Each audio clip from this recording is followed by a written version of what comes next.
पहले तो शुरुआत में मैं आप सभी पास्टर लोगों का धन्यवाद करता हूँ कि आप जो है, आपने अपने टाइम को जो है रीशेड्यूल किया और जो है हमारे समय के अनुसार जो है क्लास में जुड़े, तो इसके लिए मैं आपका दिल से धन्यवाद करता हूँ और मैं विश्वास करता हूँ कि इस क्लास के द्वारा आप जो है आशीष पाने पाएँगे। It's not that I just wanted to attend the class, my class.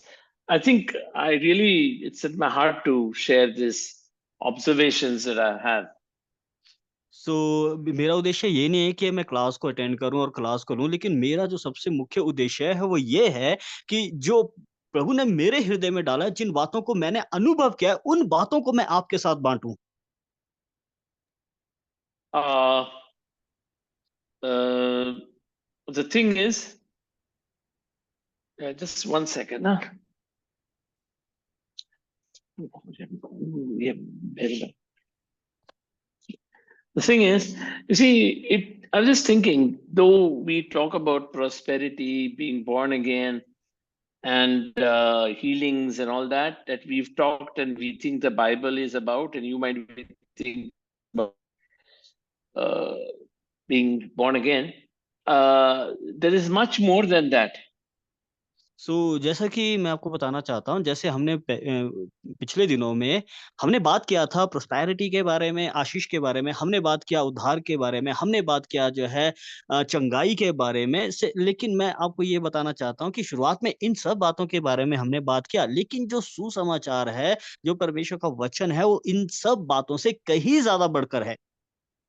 See, it's much like there are very poor countries in this world which have no for example, people don't have food to eat, there is no hospital, there is no education, nothing.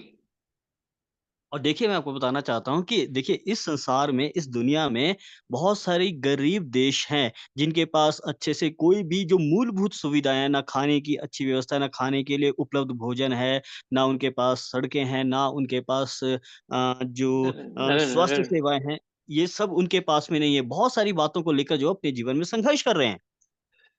Uh, Now, there are other countries where you get the best health care, hospitals, best roads, best, I mean, they take care of you even if you don't work, unemployment, and, everything is wonderful. So you have two kinds of countries in this world. अब देखिए कई देश ऐसे भी हैं जो बहुत विकसित है, जहाँ पे अच्छी स्वास्थ्य सेवाएँ हैं, जहाँ पे बहुत अच्छे से इलाज होता है, जहाँ पे सड़कें बहुत अच्छी है, जहाँ पे सारी मूलभूत सुविधाएँ आपको उपलब्ध की जाती है। यहाँ तक कि जो लोग काम भी नहीं करते, जिनके पास रोज़गार भी नहीं है, उनकी भी अच्छे से जो है देखभाल किया जाते हैं। कहने का मतलब है कि इस संसार में, इस दुनिया में 2 प्रकार के देश हैं, एक गरीब देश है और एक विकसित देश है। So now, you say, oh, I am looking for health, some looking for medical treatment, somebody is looking for education for the children. So if you're going to look for little bits, no, that is one way of going about it. One way is if you get citizenship of and these rich countries, no, everything is added unto you. अब देखिए और मान लीजिए आपको कुछ भी अच्छी सेवाएँ चाहिए या फिर आपको अच्छी पढ़ाई-लिखाई चाहिए या फिर अच्छी स्वास्थ्य सेवाएँ चाहिए और आप उस देश में जाते हैं। ये एक बात है, लेकिन दूसरी बात ये है कि यदि आप उस अच्छे जो विकसित देश है, जो अमीर देश है, यदि आप उनकी जो नागरिकता लेना चाहते हैं, अगर आप उनकी नागरिकता मिल जाती है, तो उस नागरिकता के साथ-साथ आपको सारी सुविधाएँ वैसे ही मिल जाएगी। वो सारी की सारी सुविधाएँ आपके भाग में आ जाएगी। See, Jesus preached only one message, and that message is the kingdom of God. Okay, listen. So he was only preaching citizenship of the kingdom of God. That's all he was preaching. अब देखिए प्रभु यीशु मसीह ने जब सेवकाई शुरुआत किया, जब उसने सुसमाचार प्रचार शुरू करना किया, तो क्या किया कि उसने जो है स्वर्ग के राज्य का, परमेश्वर के राज्य का सुसमाचार प्रचार शुरू करना किया और यहाँ पर हम देखते हैं कि उसने स्वर्ग की नागरिकता के बारे में प्रचार करना शुरू किया। He didn't preach any other message, okay? Yes, I know we're going to talk about the healing song, but the others are just things which come out, which are added on to you when you become a citizen. So the citizenship comes first, and all these things, that eternal life is added onto you as a result of that Nagrika. अब देखिए जब प्रभु यीशु मसीह ने केवल यही एक चीज थी जिसका उसने प्रचार करना शुरू किया और वो था परमेश्वर पिता के राज्य के सुसमाचार को प्रचार किया। और इसका मतलब क्या, केवल एक ही चीज को उसने प्रचार किया। बाकी हाँ जी, हम इस बात को भी देखते हैं, इस बात को भी समझते हैं, जानते हैं कि उसने चंगाई के विषय में और दूसरी दूसरी छोटी छोटी बातों के बारे में भी प्रचार किया। उसका कारण क्या है? क्योंकि ये सारी की सारी बातें जो है उस स्वर्ग राज्य के जो उसके साथ की ये जुड़ी हुई बातें हैं, क्योंकि ये सारी बातें उसी राज्य के सुसमाचार में आती है। सो जब एक बार आपको स्वर्ग राज्य की नागरिकता मिल जाती है, तो ये सारी छोटी-छोटी चीजें, ये सारी बातें जो है उसी के साथ आपके जीवन में आ जाती है। So, even being born again, Jesus never preached about it. In fact, the only time he mentioned this is privately with Nicodemus, who was doing it in a hiding. And that's the time he preached about being born again. और यहाँ तक कि जब हम कि नया जन्म पाने के बारे में भी बात करते हैं, तो देखते हैं कि यीशु मसीह ने उसके बारे में भी प्रचार नहीं किया। केवल एक बार उसने प्रचार किया, वो भी तब जब निकुदेमुस नामक का वो व्यवस्थापक यीशु मसीह के पास में है, रात्रि के समय में चुपके से गुप्त में जो है उससे मिलने आता है। उसी समय उस निकुदेमुस को प्रभु यीशु मसीह ने नया जन्म पाने के बारे में बात किया। So even if you start, see the Bible start, Genesis, actually, the very first of Genesis and everything is all about colonizing planet Earth by another kingdom, the kingdom of heaven. जबकि हम शुरुआत में यदि हम उत्पत्ति की किताब से भी देखते हैं, तो वहां पे हम इस बात को देखते हैं, इस बात को समझते हैं कि जो पृथ्वी के ऊपर में जो राज्य स्थापित हुआ है, वो राज्य जो स्थापित हुआ है वो किसी दूसरे जगह से जो है पृथ्वी के ऊपर में जो है उस राज्य को स्थापित किया गया। So you know why? Because this will change your whole perspective of what the Bible is. And so you've got to understand that Jesus wasn't just giving things left and right. The eventual thing is for us, for heaven to invade earth. That was the point. यहाँ पर भी हम देखते हैं प्रभु यीशु मसीह ने केवल यही नहीं है कि थोड़ा-थोड़ा इधर-उधर से जो है कुछ-कुछ बातों को हमें दे दिया, नहीं। लेकिन उसका जो उद्देश्य था उसने सीधा हमको ये बताया है कि कैसे स्वर्गीय राज्य के द्वारा, स्वर्गीय सामर्थ और स्वर्गीय राज्य के द्वारा हम जो है इस पृथ्वी को अपने कब्ज़े में ले लें, कैसे हम उस पर अधिकार को ले लें। इस बात के बारे में यीशु मसीह ने हमें सिखाया। So even if you look at the gospel, no? Even if you look at the gospel, I took you to the book of Genesis. See what it says. We'll start with, for example, John the Baptist. What did he say? अब यहाँ पर देखिए हमने उत्पत्ति में हम गए, उत्पत्ति से हमने देखा, लेकिन नए नियम में जो सुसमाचार की किताब है उसमें भी हम देखते हैं कि यीशु मसीह ने क्या किया। लेकिन उदाहरण के लिए हम यूहन्ना जो है उसके बारे में देखते हैं, जब उसने इस सेवकाई को किया तो उसने क्या कहा? Go to Matthew chapter 3, verse 2. हम देखेंगे मत्ती की किताब उसका 3रा अध्याय और उसकी दूसरी आयत को हम यहाँ पर पढ़ेंगे। मत्ती रचित सुसमाचार उसका 3रा अध्याय और दूसरी आयत में लिखा है, मन फिराओ क्योंकि स्वर्ग का राज्य निकट आ गया है। So see, he's just telling you who John the Baptist before Jesus, right? स्वर्ग का राज्य निकट आया है. So he is telling the proclamation of the kingdom. Okay, he didn't say repent for Jesus is coming. He did not say that. He said the kingdom of heaven is at hand.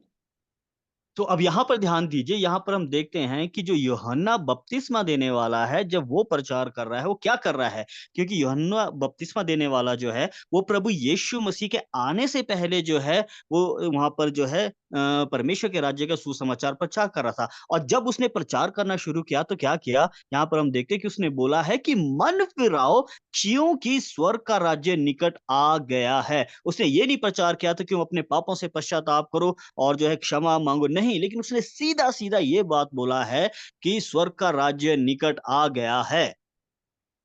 Now, Jesus comes on the scene. Now, see what Jesus' first words are in Mark. अब जो है मरकुस की किताब में देखते हैं कि वहाँ पर यीशु मसीह जो है अब तस्वीर में आते हैं और उन्होंने किस प्रकार से जो है सेवकाई को शुरू किया। Go to Mark chapter 1, verse 15. तो हम देखेंगे मरकुस की किताब उसका पहला अध्याय और उसकी 15वीं आयत लिखा है, और कहा समय पूरा हुआ है और परमेश्वर का राज्य निकट आ गया है, मन फिराओ और सुसमाचार पर विश्वास करो। So, Parmeshwar ka Raj.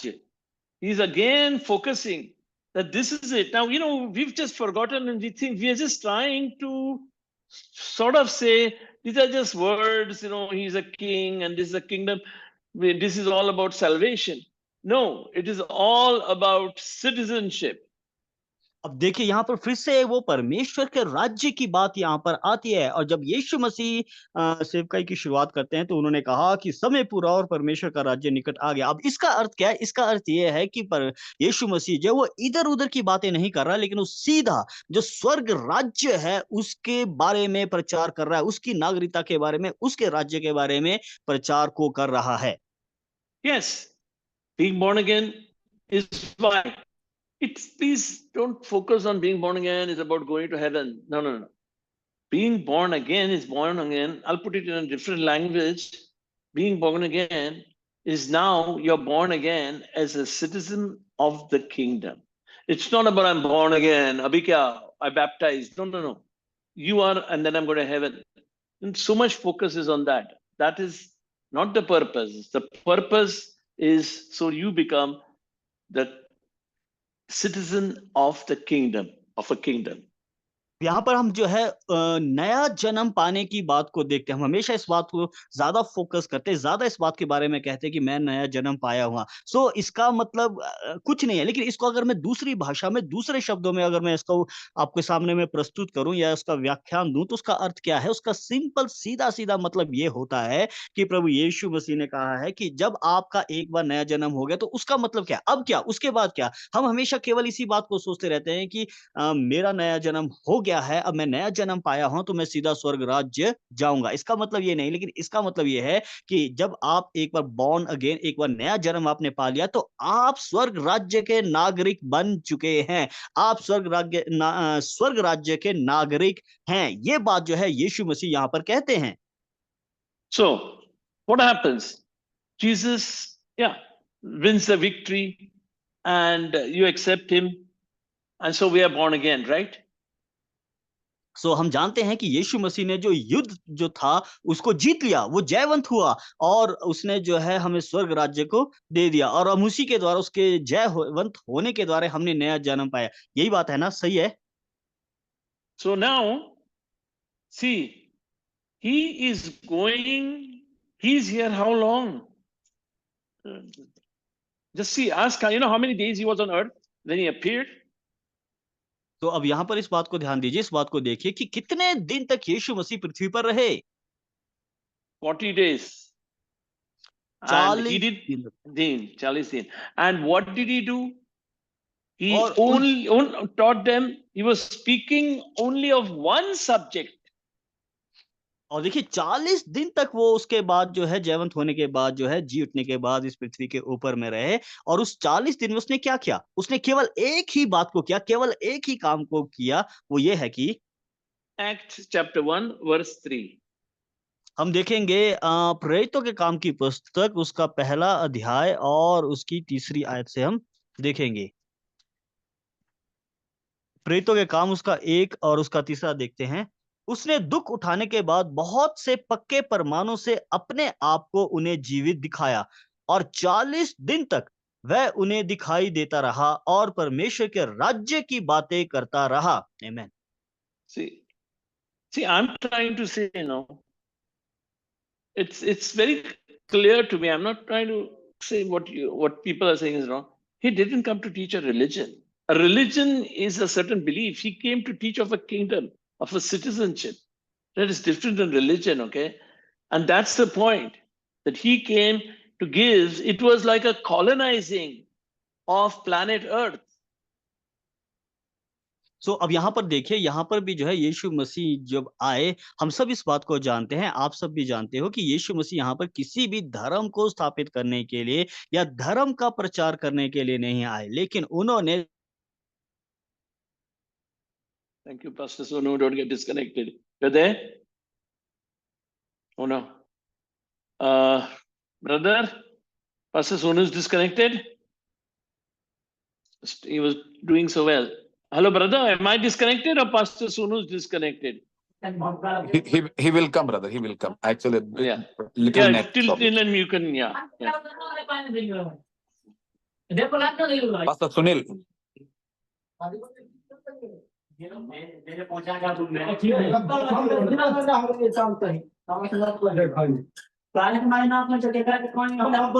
okay, you go on, brother. Okay. You take it till then, brother, but when he comes, let him enter. All right.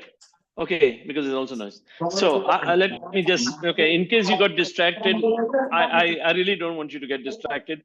Please, this is important because this is the whole purpose, okay? You're a pastor, I may be a teacher, whoever it is, you may be an unbeliever right now, मुझे इधर बैठना। considering this. So this is the plan. देखिए ये बहुत ही महत्वपूर्ण है क्योंकि मैं टीचर हूँ, आप पासबान हैं, मगर जो सीख रहे हैं ये सारी बातें जो है हमारे लिए बहुत ही महत्वपूर्ण कहलाता है। So it's a plan of God. Okay, so let's understand the plan rather than understand little bits, trees here, a mogra hai, wo aam hai. Let's understand what's the whole forest about. देखिए ये मतलब क्या बोलते हैं, चंचलता में नहीं है, मगर हमको इस बात को समझना बहुत ही जरूरी है। I think Pastor Sonu is just sending a signal. Is it coming? He disconnected, brother. He will come. He will come. Okay, Something doesn't went matter. wrong. He will All come. right, that's okay. Yeah. So it's a plan, and unless you understand what the plan is for us, we are just roaming around a forest, not knowing which path we are taking. देखिए हम जब जंगल में घूम रहे हैं, अगर हमको ये पता नहीं है कि हम जिस रास्ते पे जाना है, तो हम तो भटकते ही रहते हैं। It's good to know the names of the flowers and that it is about prosperity, it is about deliverance and all that. But we have to know where we are going. What is the plan? No, God has a plan. He's not like, chalo, chalta hai. That's not the way it goes.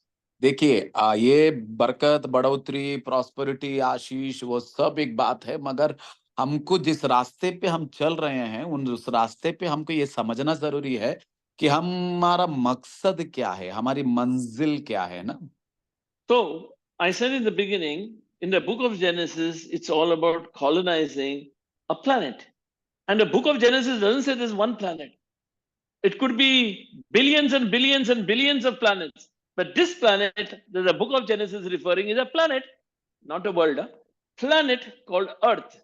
देखिए ये उत्पत्ति जो है एक ग्रह है, क्योंकि कई ग्रह है, मगर सब ग्रहों के बारे में तो वहां पे बताया नहीं जा रहा है, मगर एक ग्रह के बारे में जो उत्पत्ति की किताब में लिखा गया है, उस ग्रह का नाम है पृथ्वी यानी धरती।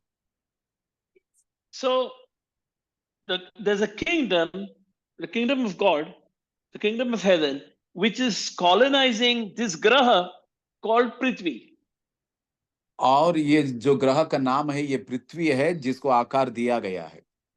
Now, let me explain to you. The best way to say colonizing as an example is, I don't know for how many years, but at least till 1947 or something, India, this whole nation, was colonized by a country which was on the other side of the globe, which had nothing to do with the kind of people here, culture, skin and all, called United Kingdom, UK, not England, United Kingdom. देखिए 1947 के पहले United kingdom के अधीन जो है हमारा देश जो था वो गुलामी में था। So colonizing is basically United Kingdom and then England there was really on the other hand.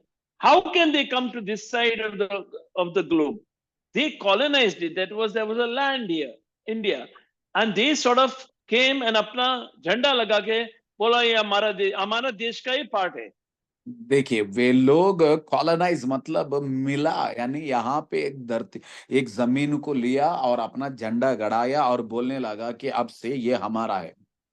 Now, similarly, I'm not saying exactly, but just giving example, that's the colonizing that took on the planet Earth. देखिए यही बात है जो धरती का बातें जो हम लोग कर रहे हैं। And now to colonize this planet Earth, for God, you see the king, God, just like the queen that time of England, actually was the head of India. So similarly, for God to operate here, he needs to put his own person in charge here in India. I इसी mean, like she did in India, his own person in charge of the Graha Earth. और उसी तरह परमेश्वर को अगर इस धरती के ऊपर अपना हुकूमत, अपना अधिकार जो है अगर चलाना है, तो अपना एक व्यक्ति को जो इस धरती के ऊपर भेजना अनिवार्य था। So he made, I'll give you another example, even these practical examples. This, Delhi with even before that, when the Mughals were ruling, they appointed Nizams or another set of people actually representing Delhi. So, for example, so you can be in another place like England, but you appoint your person in India to rule the place on your behalf because you are far away.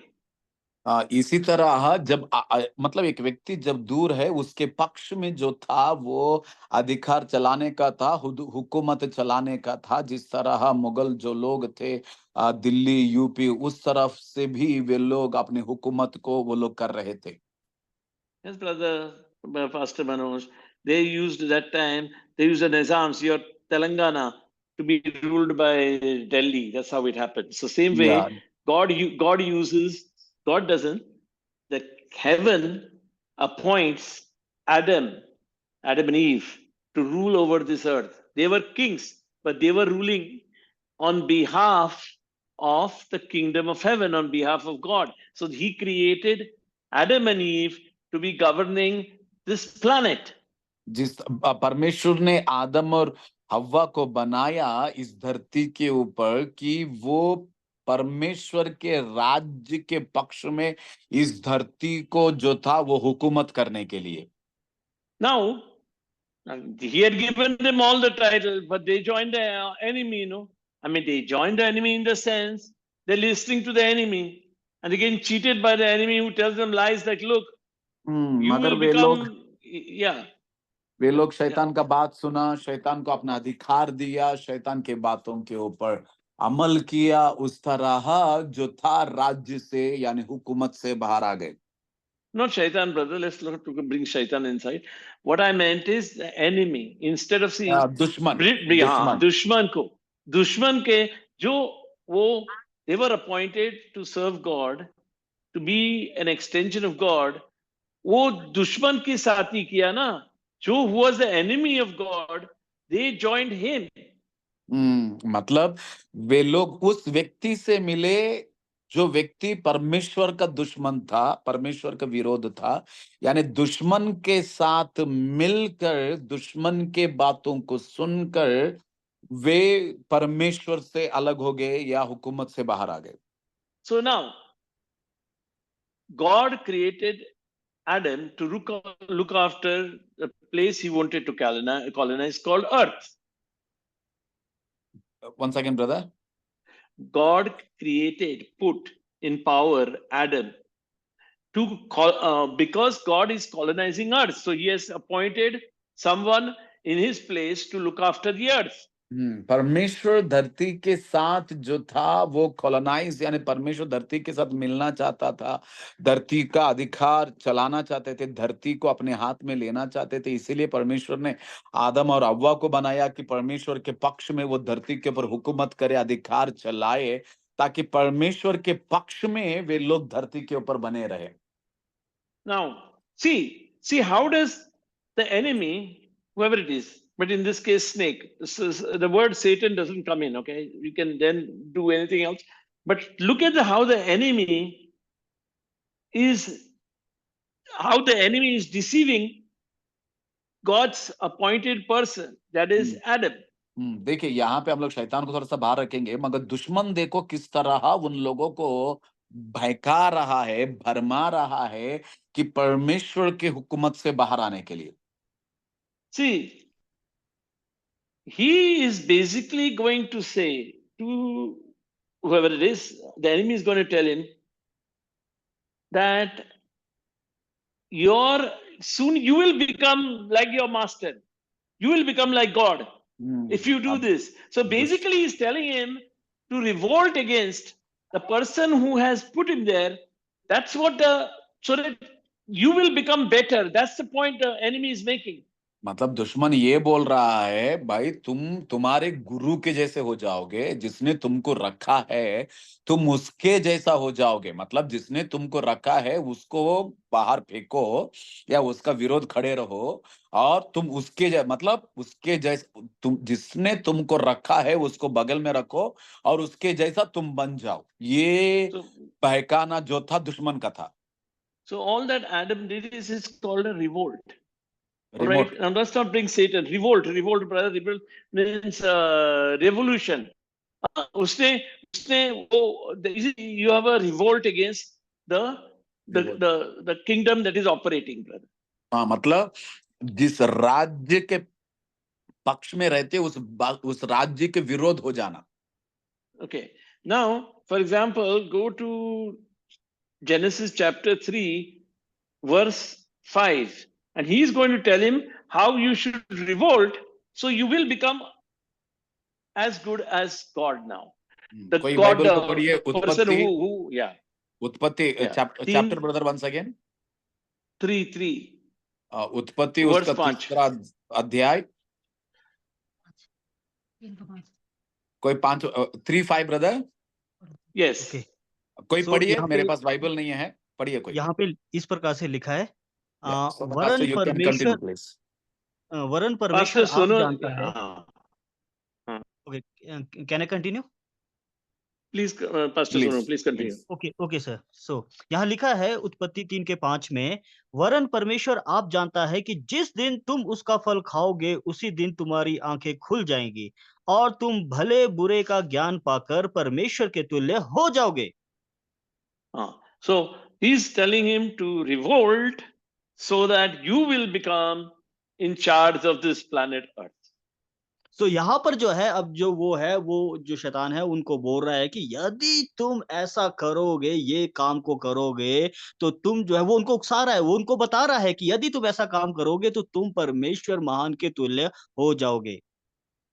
So please understand, so the plan on this planet Earth was God was planning to colonize this planet Earth.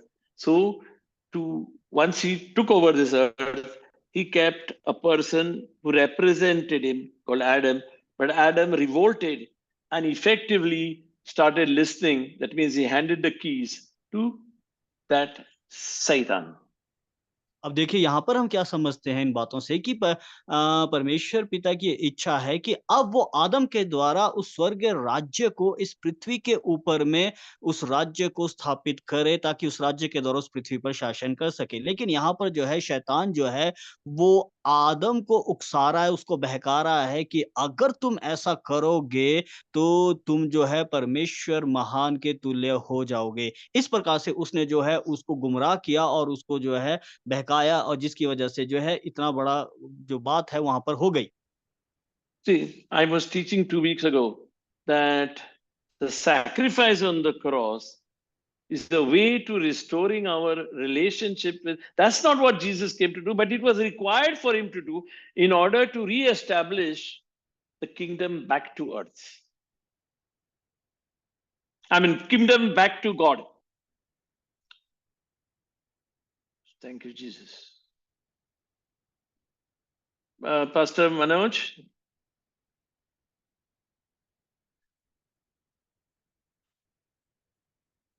Yes, brother. He's again disconnected. I think in Himachal there is a raining, brother. Yeah. You know what happens with the very subject like this, no, it breaks, it just drops Yeah, you people's. continue, brother. I will do. Okay. So now, if you see the Lord's Prayer, the most important essence is He's teaching them what? It's not how to pray alone. The most important thing is the line 1 of the prayer. देखिए, स्वर्ग का प्रार्थना के बारे में जब बोला जाता है, वो पूरा प्रार्थना एक अंश नहीं है, मगर उस प्रार्थना का जो पहला जो पद है, जो पहला लाइन है, उसके ऊपर जो है हमारी नजर रहती है। And that is the key of that is your kingdom come on earth as it is in heaven. और वो उस प्रार्थना का जो मुख्य अंश रहेगा कि परमेश्वर तेरा राज्य आए, उसके ऊपर जो है हमारा जो नजर बना रहता है। So obviously, when Jesus is praying this, उसका राज इधर नहीं है, because Satan has handed over the Raj to or planet Earth. I mean, Adam has handed over the planet Earth to Satan. So Jesus is going to bring the Raj back, establish God's authority on the planet Earth again. मतलब इसका मतलब ये है कि आदम हव्वा ने बेच दिया था ना पूरा अधिकार दुश्मन को, पुकट में मिला तो पुकट में दे दिया बंदा, तो क्या हो गया, उसने उधर दे दिया। मगर यीशु मसीह क्या कर रहे हैं, वापस उस अधिकार को जो आदम हव्वा को दिया गया था, यीशु मसीह वापस वो अपने हाथ में ले रहे हैं, दूसरा आदम बनकर। So you saw, did we do that Acts chapter 1, brother? Did we do that about, so what happens when Jesus comes back? I told you, we will not do that. I think it's already done. That the only thing he comes is now that he's won the battle on the cross, he's now telling them, giving him instructions only on the kingdom, how the kingdom has now to be, enforced. मतलब अभी यीशु मसीह क्रूस के ऊपर जो था, दुश्मन को यीशु मसीह ने हराया, हराने के बाद जो अधिकार था यीशु मसीह अपने हाथ में लिया। अभी पूर्ण रीति से जो था परमेश्वर के राज्य के ऊपर हमारा नजर बना रहेगा। Now, you see, I was in Bombay and I tried to get in touch with a brother Joe, who used to be working with me, and very nice person, some 15 years ago. And I got in touch with him and found out what he is doing. और अब इस समय में brother जो है बॉम्बे में हैं, और भाई जो के साथ उनका मुलाकात उन्होंने पा लिया है, जो कई सालों के पहले भी उनके साथ वो काम कर रहे थे, और उनको अच्छा लगा। And he told me, listen, I only teach the end times.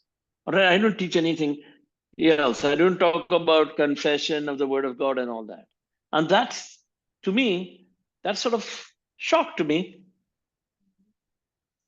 और ये अंत के दिनों के बारे में शिक्षा है, मैं यहाँ पे वचन की घोषणा करूंगा, वो सब नहीं बोल रहा हूँ, मगर जो मैंने सुना, जो मैंने सिखाया और जो हम लोग सीख रहे हैं, जब मैंने उसको देखा तो मैं आश्चर्यचकित हो गया।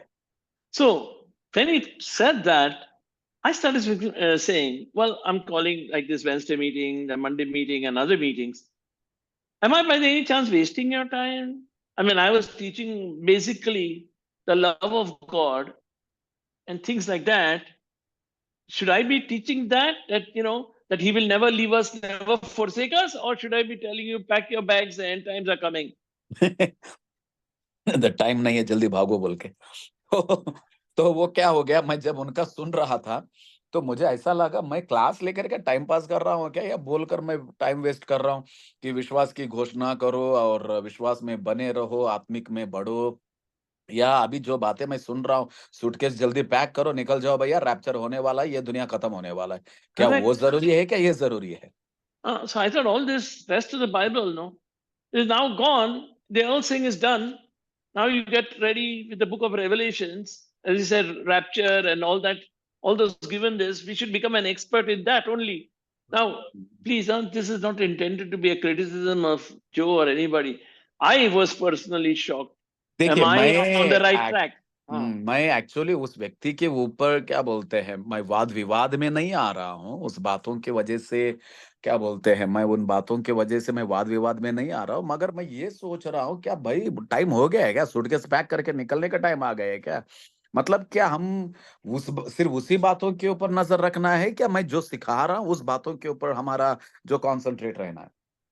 So that's when I started asking, when will the end time come? अब सवाल ये उठता है कि अंत का दिन आएगा कब? क्या आ गया है? So, क्या खत्म हो गया है? जाने वाले हाँ, हैं? like Pastor Manoj said, आ गया है, is it near, is it here, whatever it is, like the whole world is waiting. On one side, many people are telling me, listen, it's the most important thing, the rapture, get ready for the rapture. I mean, then I'm telling people, God's love is so much, He won't fail us. Am I wasting our time? Am I supposed to be telling you, आग लग गया, अभी हुआ है, just get ready? I'm really telling you, this is नहीं, important, and मतलब I was brother actually shocked myself. हाँ, brother के मन में अभी दुविधा आ गई है कि मैं प्रभु का प्यार के बारे में प्रचार कर रहा हूँ, परमेश्वर के वचन की घोषणा के बारे में मैं बोल रहा हूँ, परमेश्वर के वचन के ऊपर विश्वास करो, इस बात के ऊपर मैं सिखा रहा हूँ, मगर दूसरे जगह में ये चल रहा है, भाई सूटकेस बांधो, निकल जाओ और घर गिर बेच दो, नहीं चाहिए ये तीसरा मंजिल चौथा मंजिल नहीं चाहिए, आग लग गया है जंगल में पीछे की तरफ आग लग गया, भागो आगे तरफ। कुछ लोग दुनिया के आधे के लोग तो वो बोल रहे हैं और मैं ये सिखा रहा हूँ। मतलब अब दुविधा ये बात है कि सिखाए क्या? मतलब ये बात नहीं so है कि रैप्चर नहीं होएगा, ये बात नहीं है कि अंत का दिन नहीं है, मगर क्या बोलते हैं ना, दुविधा क्यों है उस बात के ऊपर हमको समझना बहुत जरूरी है। so the question came, what does the Bible say? When will the end time come? What am I supposed? I didn't want to just go become an expert now, leave everything behind and start teaching you the book of Revelation. But I just wanted to know, is it देखिए ये here? Maybe near? Huh. So when will the end time come? ये सवाल अभी बहुत अनिवार्य है कि अंत का दिन आएगा कभी। भाई अभी कैलेंडर लेकर मत बैठना कि कितना साल हो गया है, कितना डेट है, कितना तारीख है, वो हमारा काम नहीं है। काम बहुत है, सेवा भी बहुत है, वो अलग बात है, मगर कैलेंडर लेकर तारीख को गिनने मत जाना। मगर बाइबल क्या बोलती है कि अंत का दिन आएगा कब? अंत का दिन कब है? अंत का दिन कब आएगा? इस सवाल के ऊपर थोड़ा-सा हम लोग अपनी नज़र को रखेंगे। ये बात छोड़ दो कि जंगल में आग लग गया है, निकल पड़ो। उसको थोड़ा-सा रुको थोड़ा-सा, हम लोग इस सवाल के ऊपर हम लोग मन लगाएँगे। And then I started thinking there are wars going on in the world. There is war in Israel. There is war in Russia. There is changing weather. अभी तक बरसात गिर रहा है. अभी क्या हो रहा है? Are these the end times? Are the end times here? अभी देखिए हमारे नज़र के सामने इज़राइल गाज़ा में, इज़राइल फ़लस्तीन में, मतलब वहाँ पे लड़ाइयाँ हो रहे हैं, वहाँ पे युद्ध हो रहा है, रशिया यूक्रेन का युद्ध हो रहा है, ग्लोबल वार्मिंग भी हो रही है, वातावरण बदल रहा है, जब बारिश नहीं आना है तब बारिश आ रहा है, जब बर्फ नहीं गिरना है तब बर्फ गिर रहा है। अभी देखो मैं हिमाचल में हूँ, बारिश खत्म होने के टाइम में बारिश शुरू हो गया है, परिस्थितियाँ जो है बदल रहे हैं। मगर ये सब ठीक है, मगर ये एक सवाल ये भी उठता है क्या क्या ये अंत का दिन है? क्या और अंत का दिन आने वाला है या अंत के दिन के बीचों बीच है? मतलब क्या है भाई, क्या है? दुविधा है क्या? Well, I looked in the Bible, and this scripture gave me the answer. There's one scripture, and it gave me one scripture, not the whole book of Revelations. This and all this horsemen and all that. One scripture gave me the answer, at least for now. अब इन सारे दुविधाओं में पूरे प्रकाशित वाक्य के क्या बोलते हैं 22 या 21 अध्याय को हम आपके सामने नहीं लेकर आएंगे। 6 घोड़े हैं, 6 तुरियां, 7 तुरियां है, 7, मतलब वो नहीं है बोल के नहीं बोल रहे हैं, मगर ये एक वचन जो है, जो बहुत ही अनिवार्य, बहुत ही जरूरी है। थोड़ा सा देखेंगे उस वचन को। And that is, we'll now read, brother. Matthew chapter 24, verse 14. मत्ती 24वां अध्याय उसका 14वां वचन पढ़िए कोई, क्योंकि मेरे पास बाइबल नहीं है। किसी के पास बाइबल है तो Slowly, पढ़िए। slowly. Because आराम से I'm going. पढ़ना, एक्सप्रेस ट्रेन में बैठे जैसा मत पढ़ना, आराम से पढ़ो। मत्ती 24वां अध्याय उसका 14 वचन। कौन है वहां पे पढ़ने वाले? पढ़िए, कोई पढ़िए, सुमित शाह पास्टर या जॉन पास्टर, पढ़िए, कोई ना कोई पढ़िए। मत्ती का सुसमाचार 24वां अध्याय 14 वचन। किसी पास्टर को मिला है तो अनम्यूट होकर पढ़िए। और राज्य का यह सुसमाचार सारे जगत में प्रचार किया जाएगा कि सब जातियों पर गवाही हो, तब अंत आ आ जाएगा। जाएगा। Okay. So the ant will come kabhi. राज्य का ये Listen. सुसमाचार सारे जगत में प्रचार किया जाएगा, सब जातियों पर गवाही हो, तब अंत आएगा। भैया कब अंत आएगा भैया? ऊपर 2 लाइन लिखा है, पढ़ लेना अच्छे से। अच्छा, So now I will have to just explain this scripture a bit to you. अभी इस वचन को थोड़ा सा मुझे आप लोगों को वर्णन करने दीजिए. It reads, and this gospel, right? It doesn't say gospel will be preached. This gospel. Now, what does this gospel mean? अब देखिए इस 14 वचन में सिर्फ सुसमाचार बोल के नहीं बोला गया है. यह सुसमाचार अंडरलाइन कर लेना. यह सुसमाचार इंग्लिश में दिस सुसमाचार, ये सुसमाचार, यह सुसमाचार, उसको अंडरलाइन कर लो. Now tell me, if you tell me as a pastor, yes, you want to use the money for your church, but you tell me for whatever reason, okay, you got a lottery ticket. Is there a susamachar? अब देखिए आप अभी church बांध रहे हो, church चला रहे हो, मिनिस्ट्री कर रहे हो, आपको लॉटरी लग गया, लॉटरी मुझे लग गया, वो सुसमाचार है? अरे वाह, अगर वो सुसमाचार हो गया तो हो गया, कल्याण हो गया. No, it is susamachar. You are happy because all the fund requirement is done, right? That's good. But that is not the susamachar. He's saying this, वो सुसमाचार नहीं, मैं ये सुसमाचार प्रचार करने गया है. That is it. This, that means that is the susamachar. This susamachar is different than any other susamachar is telling you. अभी देखो लॉटरी लग गया है, वो भी आपके लिए अच्छा समाचार है, ठीक है, मगर वो समाचार के बारे में प्रचार नहीं. हम ये सुसमाचार जो है ये अलग है, ये डिफरेंट है, इसका मतलब अलग है, इसकी गहराई अलग है. Okay, and ये सुसमाचार is telling us this gospel, yeah, of the kingdom. That means the kingdom has arrived, and now there is a new kingdom who's come here, and that is the susamachar. So he's saying not any susamachar, not just good news, but good news of particular type, that the kingdom has now changed. मतलब यहाँ पे दो सुसमाचार के बारे में है. एक यह सुसमाचार जो है, नंबर 1, ये राज्य का सुसमाचार है, ठीक है. ये किसका राज्य का सुसमाचार है? जो यीशु ने अपने हाथ में लिया है, अधिकार जो वापस लिया है, उस राज्य का सुसमाचार. इस दुनिया में कई ऐसे सुसमाचार रहेंगे. आपको लॉटरी लग गया, अमेरिका का वीजा मिल गया ना, मतलब ऐसे कई समाचार रहेंगे, मगर वो सुसमाचार के बारे में यहाँ पे बात नहीं चल रहा है. यह सुसमाचार यानी राज्य का सुसमाचार, एक नया राज्य है, एक नया मुहिम है, एक नया अलग है. ये इस राज्य का सुसमाचार, उस बात के ऊपर थोड़ा सा आप लोगों को मन रखना बहुत जरूरी है. Yes, all the rest of the things, it's not about the world shall be taught the Bible. No, he's saying the world has to be told the good news that another kingdom has taken over. Remember, God had colonized the planet Earth and he lost it because of Adam. Now it has come back. The authority has come back through Jesus has won back the authority. अभी आप लोगों को समझाने के लिए मैं थोड़ा सा हिंदी में आप लोगों को अच्छा रीति से बताऊंगा. जिस तरह ब्रदर का जो क्लास है, उत्पत्ति में आदम परमेश्वर ने धरती को अपने धरती के ऊपर हुकूमत करने के लिए परमेश्वर ने आदम और हव्वा को बनाया, मगर आदम हव्वा ने अपने अधिकार को दुश्मन को बेच दिया. उसके वजह से यीशु मसीह आए और उस अधिकार को अपने हाथ में लिया और राज्य को वापस अपने हाथ में लिया. जो राज्य उत्पत्ति में बेचा गया था या दिया गया था या भरमाने से जो गवाया गया था, अभी यह सुसमाचार, इस राज्य का सुसमाचार यानी यीशु मसीह जिस राज्य को, जिस अधिकार को उन्होंने अपने हाथ में लिया, जो अधिकार को, जो अपने इस राज्य को जो अपने अधिकार में लिया, उस राज्य का सुसमाचार इस दुनिया के पास जाना जरूरी है, क्योंकि ये दुनिया के लोग यीशु मसीह ने जो वापस उस अधिकार को लिया है उसके बारे में सुनना बहुत ही जरूरी है. Okay, so he also says that in English that the kingdom of God, on the kingdom, is to be preached in all the world for a witness. That means you have to give your testimony, right? You have to show it.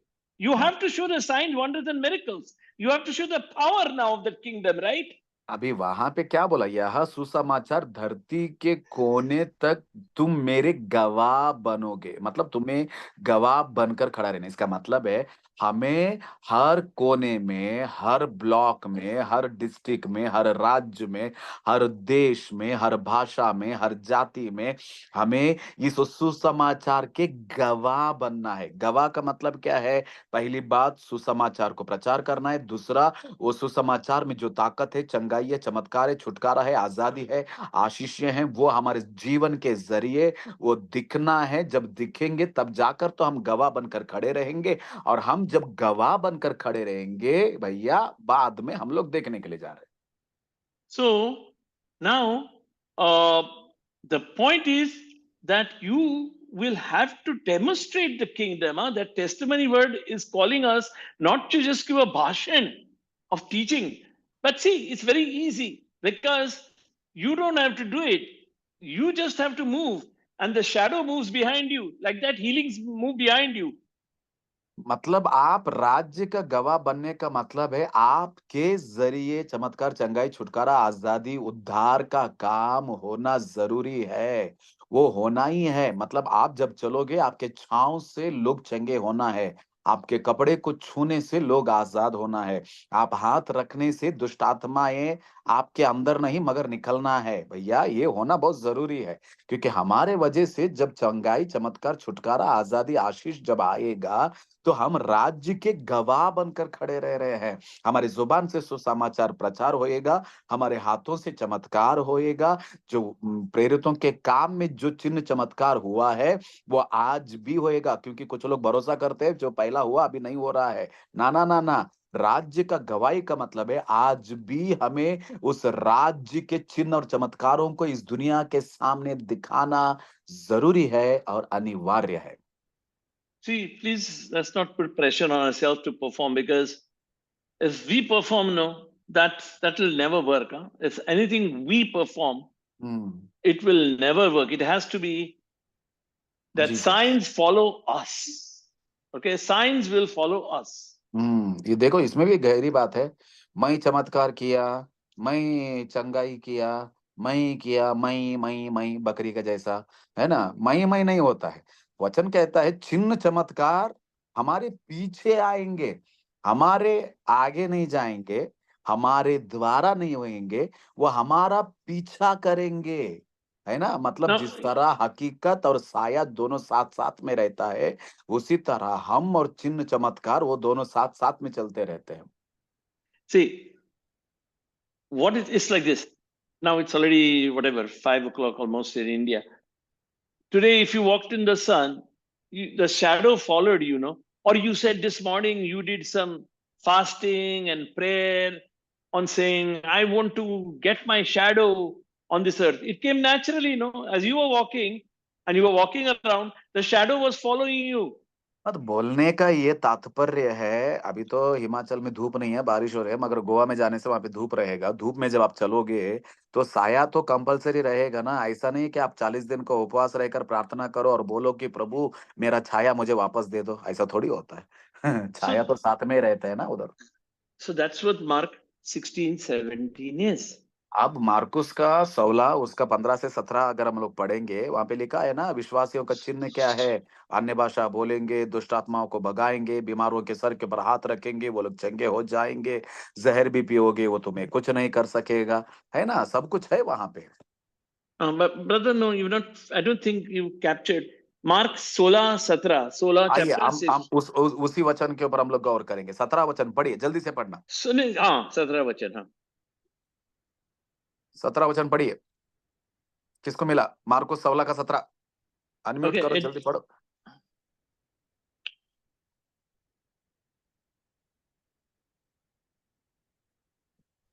मिला किसी को? पढ़िए। विश्वास विश्वास करने वालों में ये चिन्ह होंगे कि वे मेरे नाम से दुष्टात्माओं अच्छा, को वो निकालेंगे। चिन्ह होएगा. They will accompany it. Okay, that's what, like a shadow. It is a natural thing when you are preaching the gospel. The signs should chin after you. It should follow you. So that is the testimony that was in the scripture of the end times, that your बोलने testimonies का will have to follow. बोलने का तात्पर्य ये है, सुसमाचार बोलेगा तो चिन्ह आएगा ना। आजकल सुसमाचार बोलते ही नहीं तो चिन्ह आएगा कहाँ से?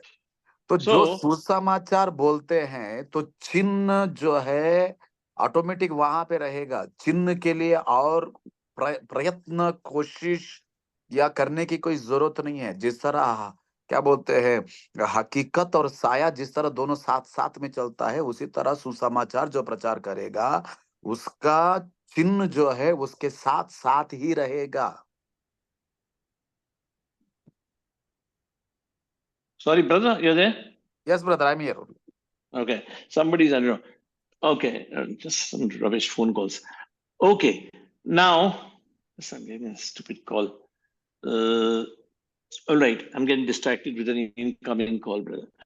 All right, so now we were on Matthew chapter 24, verse 14. That this is the time I was looking. See, I was personally looking when the end times will be here, right? And I ठीक है, said, we found out that this gospel, which gospel? The gospel of the kingdom should be preached for a witness. That means when it's preached with demonstrations onto everybody, then the ending will come. हम देख रहे हैं मत्ती 24 उसका 14, मरकुस का 16 का 17। हमने देखा सुसमाचार जब प्रचार करते हैं तो चिन्ह जो है वो साये के समान हमारे साथ ही रहेगा, वो हमारा पीछा करेगा। और हमने मत्ती 24 का उसका 17 का वचन 14 का वचन जब हम लोगों ने देखा, यह सुसमाचार वापस, यह सुसमाचार कहाँ से? उत्पत्ति में जो खोया था, यीशु ने जिसको हासिल किया, उस राज्य का सुसमाचार इस दुनिया के जब कोने कोने में पहुंचेगा, उसमें भी पहली बात कौन पहुंचाएगा? आप और मैं जब पहुंचाएंगे। दूसरा चिन्ह चमत्कार हमारे पीछा हो जाएगा जब हम गवाह बनकर खड़े रहेंगे। राज्य को जब हम दुनिया को दिखाएंगे तब जाकर अंत आएगा, इस तरह वचन कहता है। So, see, why no?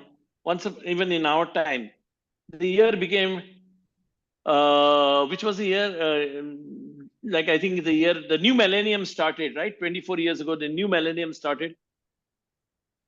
24 साल पहले जो मिलीनियम का साल शुरू हो गया था ना, There was a lot 2000। of talk. Yeah, there was a lot of talk. The whole world will be in chaos. A lot of हाँ, Christians were talking. I mean, I'm sure none of us were active. I wasn't born again then. But the point was, I know they were, that this is the end times. That, you know, because they were saying the computers will all go crazy and all that, and rockets will fire. So they were all saying this is the end times, the rapture and all that. So this was 24 years ago. I know it was very big news, and particularly among the Christians. देखिए 2000 साल में यानी 24 साल पहले भी लोग पूरे हाहाकार वाह मचाने लगे थे, मचाने के लिए शुरू कर दिया था। क्या बोल के, अब दुनिया खत्म होने वाला है, अब जो है कंप्यूटर जो है पूरा खत्म होने के लिए जा रहा है। मतलब ना, अरे उसके ऊपर तो मूवी भी बना दिया था, पिक्चर भी बन गए थे, 2000 में दुनिया डूबने वाला है, वो ये है ना। मतलब वो बातें वो साल हो गया, अभी देखो 24 साल हो गया। देखो हम ये नहीं बोल रहे कि अंत का दिन नहीं है, हम ये नहीं बोल रहे कि यीशु मसीह नहीं आने वाला है, हम ये नहीं बोल रहे हैं कि रैप्चर नहीं है, मगर वो कब होएगा उस बात के ऊपर भी हमको क्या बोलते हैं, Correct. नजर रखना तो जरूरी है ना। Correct. Then, you know, recently we got the pandemic. I mean, everybody thought maybe a pandemic पूरा जग को खत्म करेगा. So maybe this is the end time, no? Corona जब हुआ तभी भी लोग बोलने लगे भाई ये दुनिया खत्म होने वाला है, कोरोना सबको मार देगा, खत्म, दुनिया खत्म, जिंदगी खत्म, उड़ जाओ यहाँ से, है क्या नहीं? अभी देखो कोरोना भी खत्म होकर 4 साल हो गए। एनीवे Then देखो, in गलत then सोच। in yeah, then in USA when 9/11 happened, all the pastors came. Oh, God is judging us for the sins. So they thought that was the end times. You know, when the rockets, when the planes hit some American buildings and all that, they thought that was the end time. जब America में twin towers को जब उड़ाया गया था तब भी बोलने लगे अमेरिका को सजा मिल गया है ना, मतलब अब खत्म होने वाला है, ये दुनिया खत्म हो जाएगा। देखो जब भी कुछ होता है, लोग तो यानी खास रीति से हमारे क्या बोलते हैं आत्मिक बंधु जो रहते हैं, वो लोग शुरू कर देते हैं अंत के दिनों के बारे में बोलना। वापस ये समझ लीजिए कि हम अंत के दिनों के विरोध बात नहीं कर रहे हैं, अंत का दिन नहीं है बोल के नहीं बोल रहे हैं, मगर हमें ये समझना जरूरी है कि अंत का दिन आएगा कब। But if you wait and see a little before, there was a whole world war for 5-6 years. Big, huh? Millions, hundreds of millions of people were dying. World War II, World War I, and lots of wars of even bigger extent. Okay, they've come and they've gone, and the end times haven't come, no? देखिए, हम ये भी जानते हैं कि world war 1 आया, world war 2 आया, लाखों लोग मर गए, हजारों लोग मर गए, मगर अंत का दिन आया नहीं ना। अंत क्या है? एक्चुअली अंत क्या है आज कई लोगों को मालूम नहीं है, इसीलिए सब लोग कंफ्यूजन में बैठे हुए हैं। So I started thinking, I know the preachers and the pastors and the Christian leaders and the people are just saying every time it comes, they're saying, oh, this is the end times. Oh, this is the end. Now, I'm not saying that's not the end times or this is the end times. I am saying the Bible is saying this is the end times given in Matthew 24:14. मत्ती का 14 में लिखा गया है, देखो क्या बोलते हैं, कोरोना आया अंत का दिन हो गया, वर्ल्ड वॉर 1 आया अंत का दिन हो गया, वर्ल्ड वॉर 2 आया अंत का दिन हो गया, 2000 हुआ अंत का दिन हो गया। कोई तो बोल रहा है अभी क्या बोलते हैं, इजराइल का 5847 क्या साल चल रहा है, अगला साल अंत का। बातें बहुत कुछ रहेंगे मगर वो नहीं है। मगर मत्ती 24 और उसका 14 में जो लिखा गया है वो जो है वो अंत का दिन है। So the end times, according to that scripture, which I last, which is Matthew 24:14, is saying the end will come when the gospel, not any gospel, of the kingdom will be preached with a testimony unto all the nations. अंत का दिन आएगा कब? बहुत बड़ी बात है। अंत का दिन है, अंत का दिन नहीं है बोल के नहीं बोल रहे हैं हम लोग। अंत का दिन नहीं आएगा ये भी नहीं बोल रहे हैं, मगर अंत का दिन कब आएगा? अंत का दिन यह राज्य का सुसमाचार। कौन सा राज? जो गवाया था, वापस यीशु मसीह ने अपने हाथ में लिया, यानी यीशु का राज्य का सुसमाचार इस दुनिया के कोने कोने में जब पहुंचाया जाएगा। पहुंचाने का मतलब है चिन्ह चमत्कारों के जरिए जब हम लोग गवाह बनकर खड़े रहेंगे तब जाकर अंत का दिन आएगा। तब तक भैया अंत का दिन आ गया है, डूबने वाला है, मरने वाला है, बोलने मत जाना। अंत का दिन है, मगर वो कब आने के लिए जा रहा है ये बहुत जरूरी बात है। So, who is going to preach all this? The अब gospel कौन of the प्रचार kingdom. करेगा ये सब बातें? Will it be God? So are we waiting for God to tell you, Aaj end time has come? Why? Then you say, what? Has the gospel been preached of the kingdom? Oh, God, you're preaching, no? Or are we supposed to preach? क्या परमेश्वर सुसमाचार प्रचार करेगा? क्या हम सुसमाचार प्रचार करेंगे? क्या परमेश्वर खुद आकर चमत्कार करेंगे, या परमेश्वर ने हमें रखा है इस धरती के ऊपर हमारे जरिए चिन्ह चमत्कार इस लोगों को हम लोग दे सके, ये लोग देख सके, ये लोगों की जिंदगी में हमारे जरिए चिन्ह चमत्कार हो जाए, हमारे साये में परमेश्वर अपने चमत्कारों को रखे। क्या परमेश्वर खुद आकर करेगा, या परमेश्वर ने हमको इस धरती के ऊपर रखा है परमेश्वर के राज्य का सुसमाचार को जो है पूरा दुनिया को हम गवाह बनकर बोलने के लिए? Are we looking outside a window saying, God, is the end time come? Or is God looking at us? When will you finish preaching the gospel? मतलब इस बात का ये है, अंत का दिन लेके आने वाले हम ही लोग हैं भैया। ये बहुत जरूरी है। इसका मतलब है अगर हम सुसमाचार को प्रचार नहीं करेंगे, अगर हम गवाह बनकर खड़े नहीं रहेंगे, अगर हम सुसमाचार प्रचार करने के टाइम में चिन्ह और चमत्कार नहीं होंगे, तो अंत का दिन हम लोग लाने वालों में से नहीं है। ये हम हैं जो अंत का दिन को लेकर आएंगे। इसका मतलब है अगर हम चाहते हैं कि मेरा पीढ़ी में यीशु मसीह आना देखे, तो शुरू करो सुसमाचार प्रचार करने के लिए और चिन्ह चमत्कार आपके जरिए होने के लिए। So anyway, so I really don't have any more time, but I just want to say, I should do it next time, but just get me to tell you what the Bible is about. I know it's about kingdom, but what the Bible is about is what I want to really tell you. Because I told you it's not a religion, it's about a kingdom. But I'll tell you what it is in another way. देखिए ये जो शिक्षा हमने शुरू किया है, brother ने जो शिक्षा शुरू किया है अंत के दिनों के बारे में, ये बहुत ही अनिवार्य है, बहुत ही जरूरी है। और मुझे पता है कि ये 1 घंटे में खत्म होने वाला कहानी नहीं है, इसको लंबा लेकर जाना बहुत जरूरी है। और इन दिनों में ये बहुत ही जरूरी है कि क्या बोलते हैं, हर पासवान हर शिक्षक ये सीखे अंत के दिनों के बारे में। और क्या बोलते हैं, सुसमाचार जो है एक राज्य है, ठीक है, एक राज्य के बारे में। आइए उस राज्य को थोड़ा सा 2 शब्दों में हम देख सके। Okay, I have to really do this in 1 minute because I got a plane to catch. The Bible is about a king. It is about a royal family. and it is about a government. Bible कोई धर्म नहीं है, कोई जात नहीं है, मगर Bible एक राज्य है, एक राजा का राज्य, रॉयल किंगडम, यानी एक राजा का राज्य. Yeah, it is about a king. It is about a royal family. Remember, that's what we are through Jesus, a royal family. Royal को क्या But बोलते what हैं? we have said is we have become bhikari. So that is what we are. We are thinking we are a bhikari, so we are also getting the results of a bhikari. हाँ, मतलब ये बोलने का तात्पर्य ये है कि Bible यानी वचन यानी प्रभु जो है, ये राज्य है. ये राज्य किसका है? एक राजा का राज्य है. और उस राजा के राज्य में कौन है? आप और मैं है. अब उस राजा के राज्य में रहकर मैं भिखारी हूँ, मैं दरिद्र हूँ, मैं पनौती हूँ बोलने से वो आपकी किस्मत, आप जो बोल रहे वही आपके जीवन में हो रहा है. राजा के राज्य में हो तो राजा जैसा बनो भाई, राजा जैसे जियो, राजा जैसा खाओ, राजा जैसा रहो. राजा के राज्य में रहकर मैं भिखारी बोलने से इससे बदकिस्मती और कुछ है ही नहीं है. But instead of that, if you just check your birth certificate, not your born again birth certificate, you are a royalty, and therefore your result should be that of a royalty.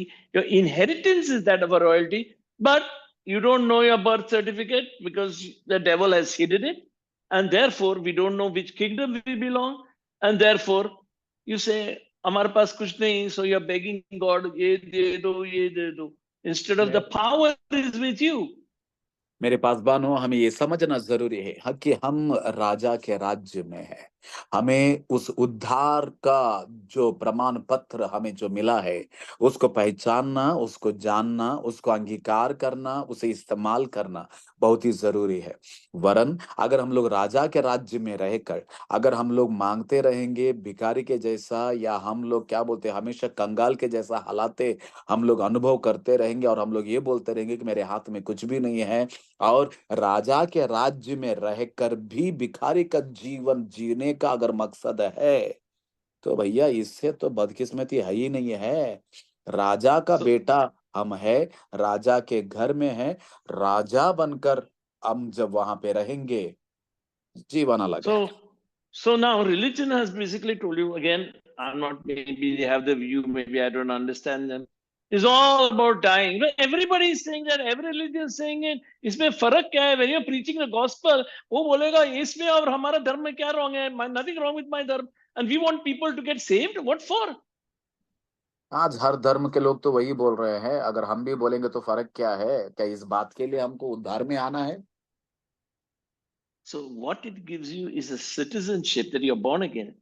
That is important. From that citizenship, all things are added unto you. हम जिस राज्य में पैदा हुए हैं, हम जिस राज्य के वारिस हैं, उस राज्य में हर बातें जुड़ते ही जाएंगे. पहला परमेश्वर के राज्य की खोज करो, हर बातें तुमको मिलते ही रहेंगे, है ना. दैट इज द थिंग, वो बातें है. Okay, now we'll close it, but just go, brother. Matthew 6:33. हम आखिर में पढ़ेंगे मत्ती उसका 6वां अध्याय, उसका 33वां वचन पढ़ेंगे. मत्ती 6 उसका 33 क्या लिखा है? पहला परमेश्वर के राज्य की खोज करो, उसके बाद में हर बातें वो जुड़ते ही जाएंगे.